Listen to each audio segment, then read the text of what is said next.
Texas. Number 1, Texas. 14.5-point favorite against number 18, Oklahoma. This game, of course, in the Cotton Bowl in Dallas. The over-under I have for this, 3 Quinn Ewers turnovers. That's what he had in this game last year. Very well documented that it felt like the difference in that game because he had the 2 picks in the first 5 minutes, but he was pretty darn good outside of that. Like, you talk about success rate. I mean, Quinn Ewers, I don't remember like what the numbers were in this game, but Ewers had 4 incompletions the rest of this game. And Yep.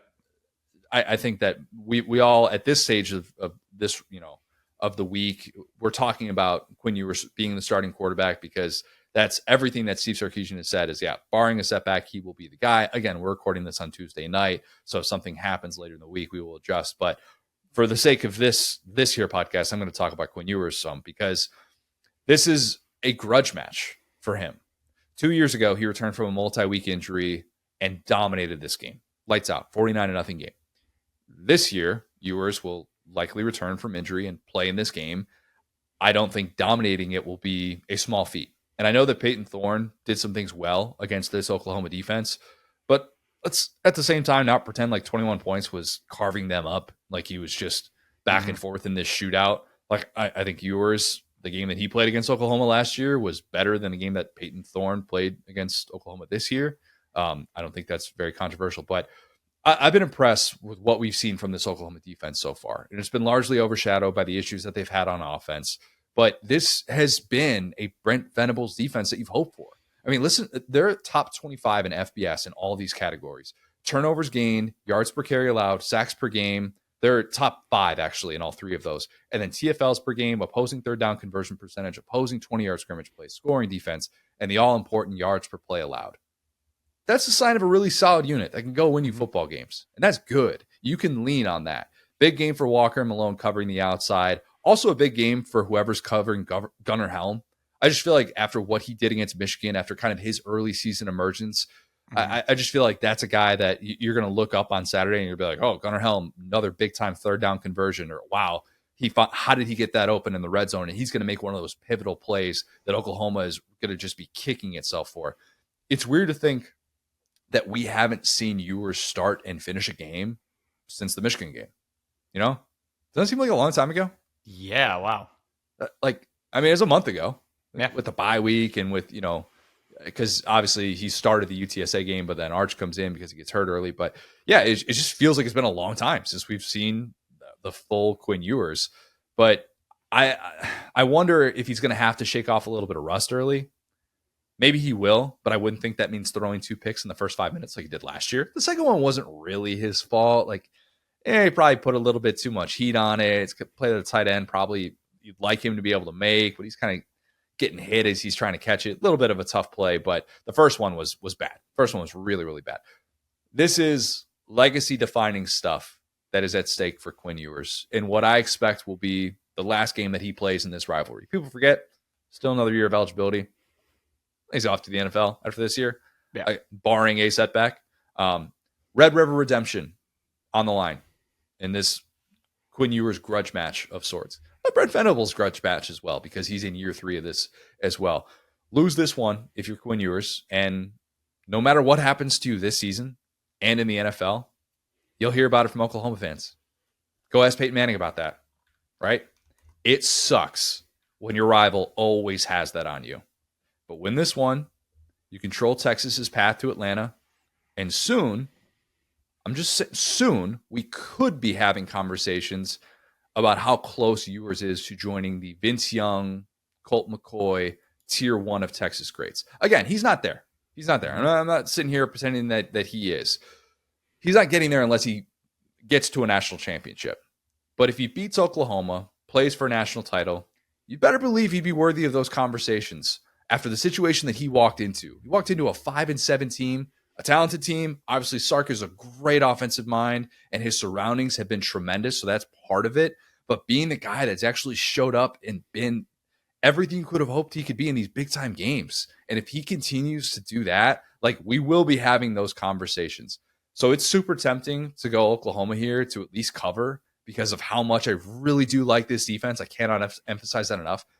But I'm going with Texas because I think that Texas defense is going to continue to feast on what's expected to be a pretty one-dimensional Oklahoma offense, TBD on the receivers that they get back. I hope for Michael Hawkins' sake that he gets some of those receivers back. But I think the takeaway from this one will be, wow, we need to start talking more about this Texas defense. That's a defense that could be a driving force for a national championship team. So I'm going 28-10 Texas. Yeah, you know what's funny about this one is that I'm going to go ahead and give another touchdown to Texas, and I think that we see it very differently, but the end result doesn't end up being very different. I am very fascinated, and I'll get into this in a second, by this Tennessee offense.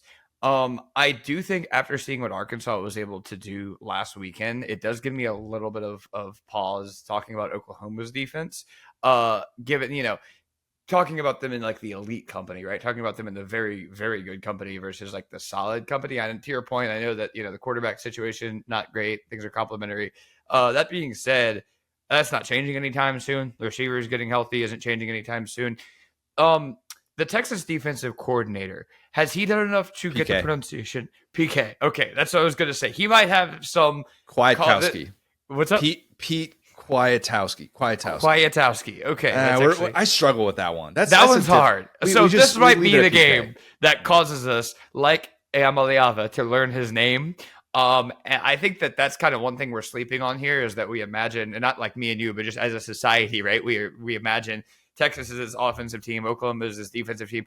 Texas is a really physical defense. And I think that when you have an offense that's been as limited as Oklahoma is, and you're not playing Auburn, I think things could get kind of rough for them. So, yeah, I'm going to go ahead and say 35-10.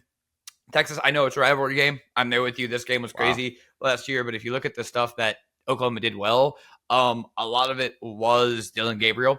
And he's not walking through that door. I think that the offense is just night and day different, no matter who's starting at quarterback. To your point about the receivers, I think that Auburn game was just, man. I mean, Auburn should have beaten them if we want to be real about it. It's kind of, that story to me is more of how Auburn lost the game than it is about, like, again, Oklahoma did everything they needed to do. Like, obviously, huge defensive play. Like, I'm not taking anything away from them.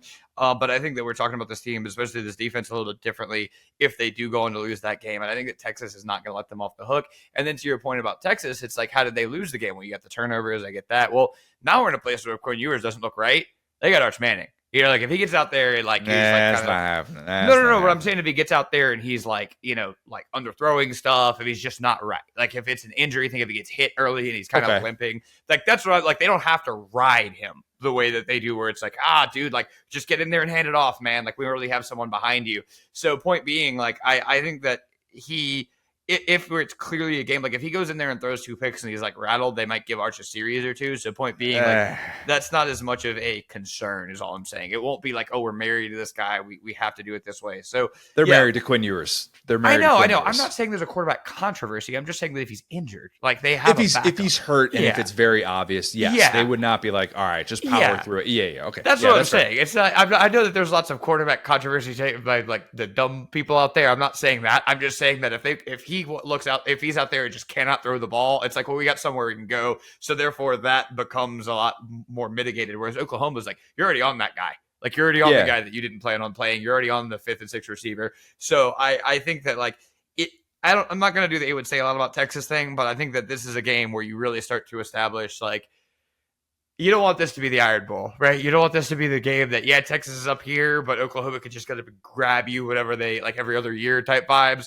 You really want to, if you're Texas and you're on your peak of your program, and Oklahoma is at the floor of their program for what we've seen last 20 years, right? Since kind of the Josh Heupel era, like 2000, like before he won the Natty, obviously. So yeah, I think that Texas does, and Sark is always a guy who will put his foot on your throat and show no mercy. So I think that's what we're going to see. And I'm going to be fascinated to see if this Oklahoma offense looks good. Like I said, you got him for 10 points. I got him for right about there. But if they really do start moving the ball, that's just what scares me about that, is that if their offense can't move the ball, I know Texas's can, and Texas's defense feels pretty sound. But it's a rivalry game. I'm not necessarily counting out that element of it. I'm not counting out Venables as a coach.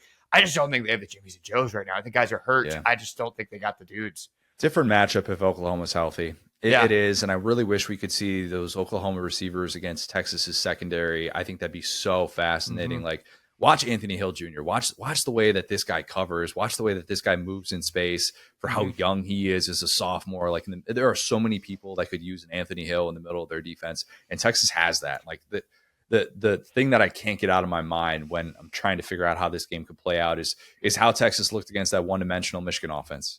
And if Oklahoma is going to be that, and maybe they won't be, maybe they figure something out in the bye week. They figure out more spots to be able to put Michael Hawkins in. And all of a sudden, like JJ Hester's making more big time plays. He was, of course, the guy who had the big time catch down the stretch at Auburn. Like maybe they figure some things out, and all of a sudden it's a new look group, and we're like, whoa, who the heck is this Oklahoma team? Seth Littrell's earning his paycheck.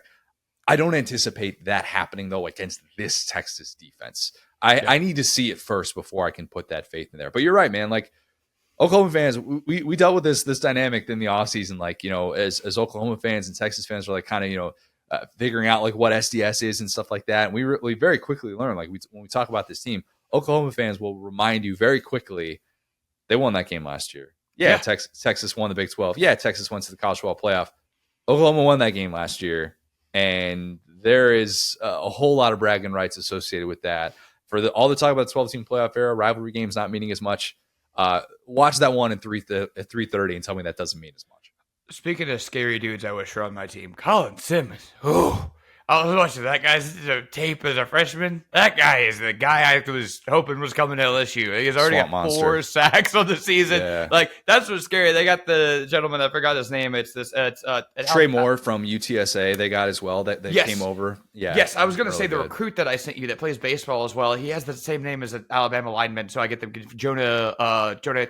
What's the? I'm blanking on it. You know the guy, but anyway, so they have the same name, so it confuses me. But Jonah, whatever, he is going to be awesome too. So it feels like Texas is just like building a starship right now, and unfortunately, I'm not excited about it. They got these dudes coming out of nowhere. Anyway, what a big win this would be for Oklahoma, though. If they hand Texas their first loss when Texas is number 1 like this, should be absolutely awesome. So excited for this rivalry to be part of the SEC.